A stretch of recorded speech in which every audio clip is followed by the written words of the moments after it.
Doctor Baba Saheb Ambedkar open university.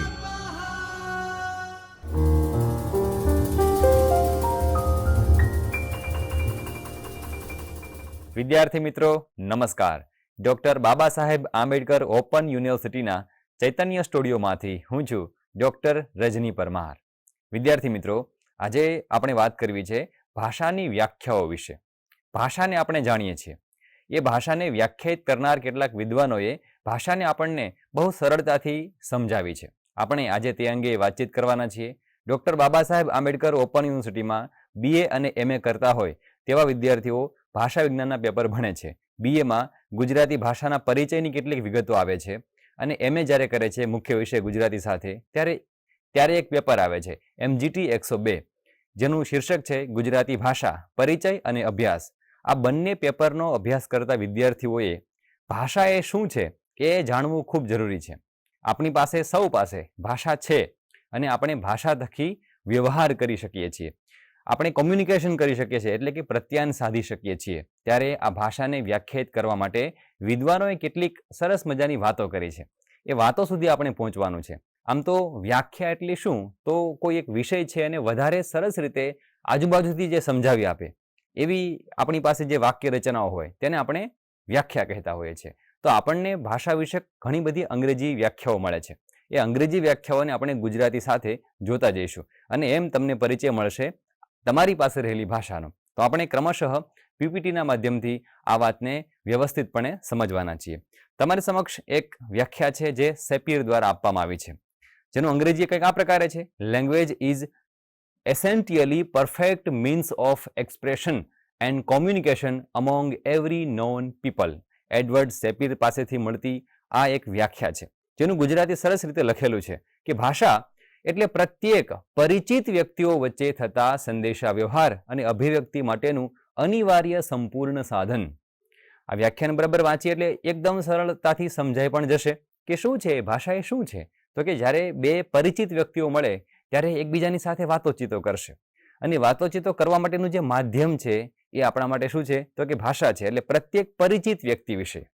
તો આપણે એમ થાય કે અપરિચિત વ્યક્તિઓ ભાષા દ્વારા વાતચીત નહીં કરતા હોય, કરતા હશે, પરંતુ બંનેની ભાષા છે એ સમાન હોવી જોઈએ. જ્યારે સમાન ભાષા હશે એટલે નહીં પરિચિત હોય તો પણ પરિચિત બની જવાના છે. એટલે એડવર્ડ સેપિયરે ખૂબ સરસ શબ્દાવલી ગોઠવી છે. આગળ પણ આપણે એમની બીજી વ્યાખ્યાઓ જોવાના છીએ.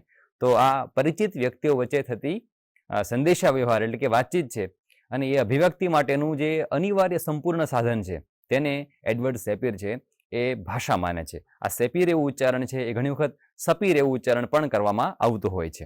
હવે આપણે એક બીજી વ્યાખ્યા જોવાના છીએ જે R.A. હોલ દ્વારા આપવામાં આવી છે. તેમણે લખ્યું છે languages are systems of oral auditory habits used by human for conveyance of messages through arbitrary symbolism. તો આ જે વ્યાખ્યા આપી છે એનું ગુજરાતી તમારા સમક્ષ છે કે ભાષા એટલે યાદૃચ્છિક સંકેત પદ્ધતિ દ્વારા સંદેશા વ્યવહાર કરવાની માનવો વડે ઉપયોગમાં લેવાતી વાચ્ય શ્રાવ્ય ટેવોની એક વ્યવસ્થા છે. તો ખૂબ સરસ મજાની વાત એમણે કરી આપી છે. યાદૃચ્છિક સંકેત એટલે સ્વૈચ્છિક સંકેત. આપણને આપણા મનમાં જે ઈચ્છા પ્રમાણે શબ્દો યાદ આવે છે તે પરિસ્થિતિ પ્રમાણે આપણે બોલીએ છીએ. તો એ યાદૃચ્છિક સંકેતો છે. સંકેત એક વ્યવસ્થા છે આપણા મનમાં આવતા શબ્દોની, જેના દ્વારા સામેનો વ્યક્તિ છે એ સમજે છે કે આપણે શું કહેવા માંગીએ છીએ. એટલે સંકેતિક પદ્ધતિ એવું એમણે કહ્યું છે. સંદેશા વ્યવહાર એનાથી કરીએ છીએ અને માનવો વડે ઉપયોગમાં લેવામાં આવે. જો પ્રાણીઓ વડે નથી લેવાતી, એટલે શું કર્યું છે તો કે માનવો વડે ઉપયોગમાં લેવાતી વાચ્ય શ્રાવ્ય છે. તો વાચ્ય એટલે આપણે તેને વાંચીએ છીએ અને એને સાંભળી શકાય છે. તો એ એક આખી જે ટેવોની વ્યવસ્થા છે તેને ભાષા કહેવાય એવું આપણને હોલ એ સમજાવી આપે છે. આ પછી એક બીજા વિદ્વાન છે જેમનું નામ છે સ્વીટ.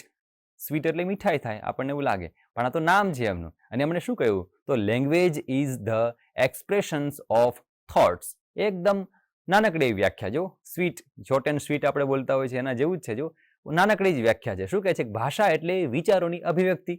કેવી સારી વાત છે કે આપણા મનમાં જે વિચાર આવે છે તેને આપણે અભિવ્યક્ત કરવો છે. તો અભિવ્યક્તિ માટેનું જે માધ્યમ છે એ જ ભાષા છે અને એ જે અભિવ્યક્તિ છે એ જ ભાષા છે. તો આવું સ્વીટની એક સરસ વ્યાખ્યા છે, એ તમને સમજાશે. એટલે ભાષા એટલે વિચારોની અભિવ્યક્તિ કહ્યું. પછી ગાર્ડિનરનું નામ તમને દેખાતું હશે. તેમણે કહ્યું છે language is the use of articulate symbols for expression of thoughts. તો તમને ખ્યાલ આવશે કે આપણે જે સ્વીટની વ્યાખ્યા જોઈએ એમાં થોડોક ઉમેરો થયો છે. અહીંયા પણ વિચારોની અભિવ્યક્તિ છે, પણ એ વિચારોની અભિવ્યક્તિને શું કહે છે? તો કે ભાષા એટલે સુનિયોજિત પ્રતીકો, સંકેતોના ઉપયોગ દ્વારા થતી વિચારોની અભિવ્યક્તિ. હવે આ સુનિયોજિત એટલે શું?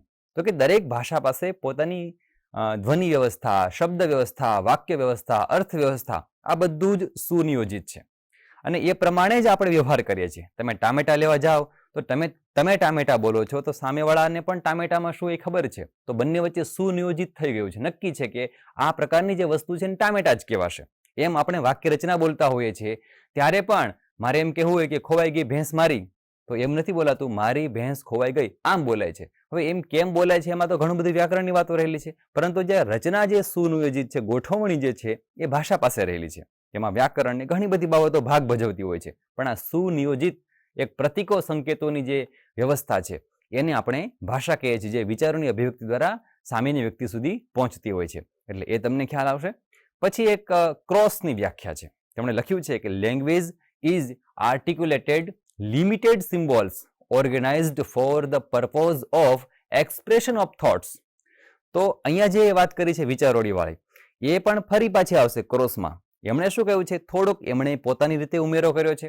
આગળ માત્ર આપણે એટલું જોયું હતું કે એ માત્ર વિચારોની અભિવ્યક્તિ છે. પછી આપણે જોયું તો સુનિયોજિત પ્રતીકો, સંકેતોની વ્યવસ્થાવાળા વિચારોની અભિવ્યક્તિ છે.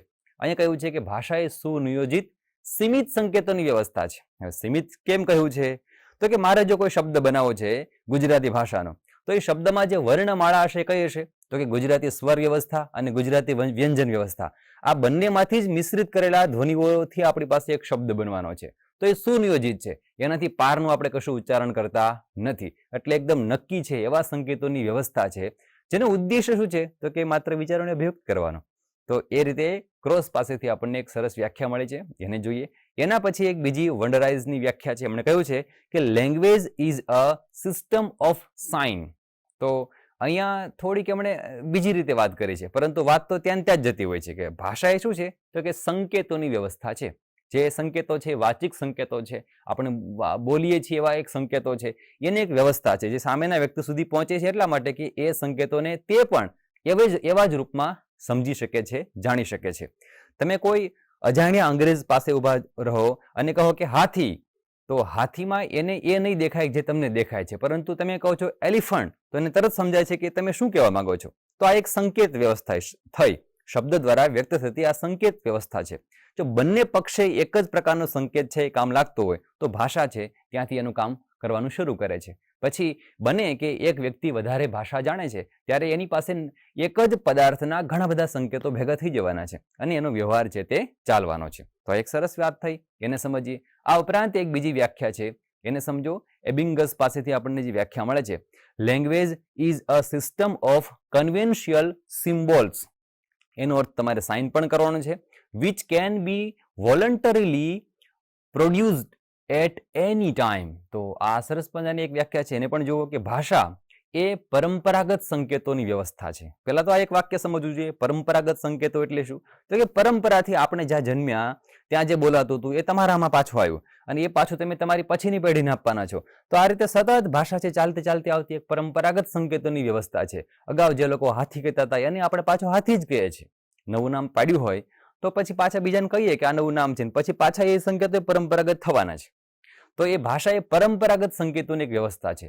કોઈ પણ સમયે તેને સ્વૈચ્છિક રીતે ઉત્પન્ન કરી શકાય છે. એટલે આજે બધા નક્કી કરે કે મારે હાથીને હાથી નથી કહેવું, કંઈક બીજું કહી દેવું છે, કૂતરું કહી દેવું છે, તો પછી બધા હાથીને કૂતરું કહેવા મળશે અને કૂતરાને હાથી કહેવાનું. આવું કાયમ નક્કી થઈ જાય પછી એ સંકેત પરંપરાગત અને નક્કી થઈ જશે, રૂઢ થઈ જશે, પછી પરંપરાગત થઈ જશે. આવું સમજવાનું. એટલે સ્વૈચ્છિક રીતે ઉત્પન્ન કરી શકાય છે. કોઈ વસ્તુને તમે નવું નામ પણ આપી શકો છો અને પછી એ સંકેતથી પણ અભિવ્યક્તિ કરી શકો છો. આ રીતે તો ભાષા એ પ્રકારે છે. યાદૃચ્છિક શબ્દ અહીંયા એ રીતે કામ લાગે છે, એ સમજવાનું.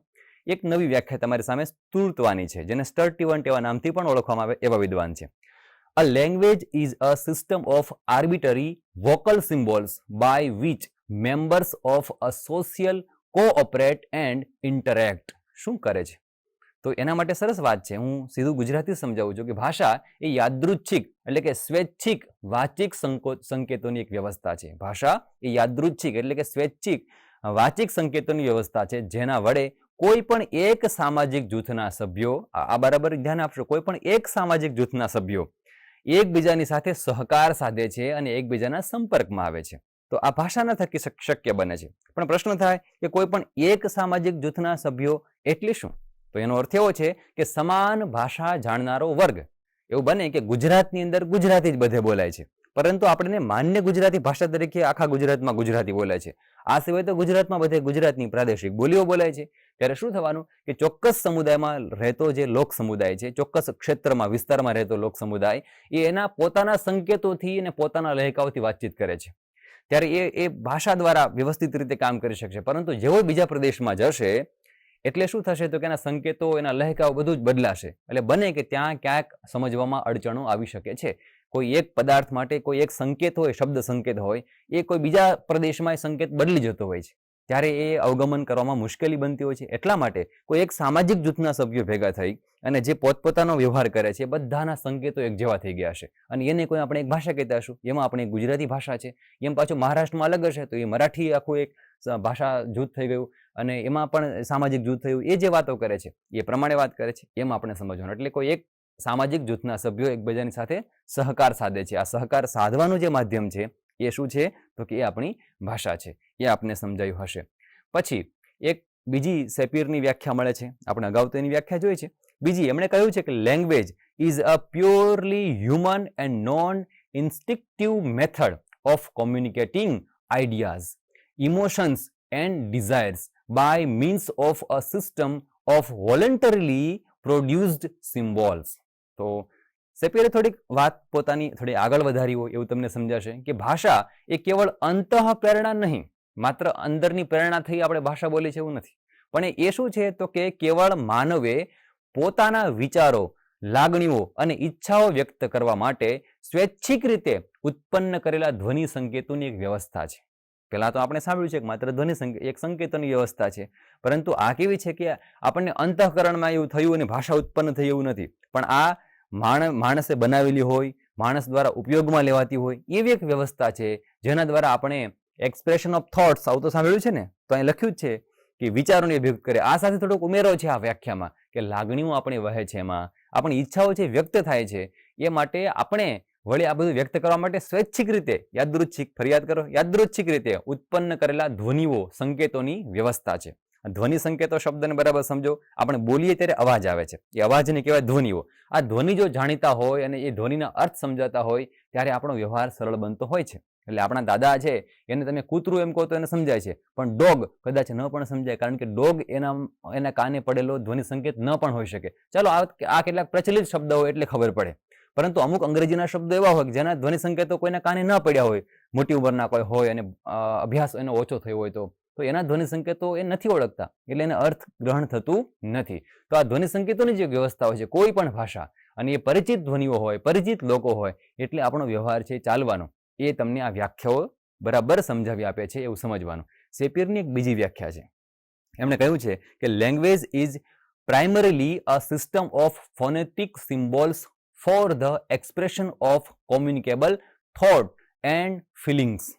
તો અહીંયા પણ જે વાત છે એમાં થોડીક બીજી વાત ઉમેરાઈ છે, એને બરાબર સમજો કે ભાષા એ સ્વૈચ્છિક રીતે ઉપજાવેલા સંકેતો છે.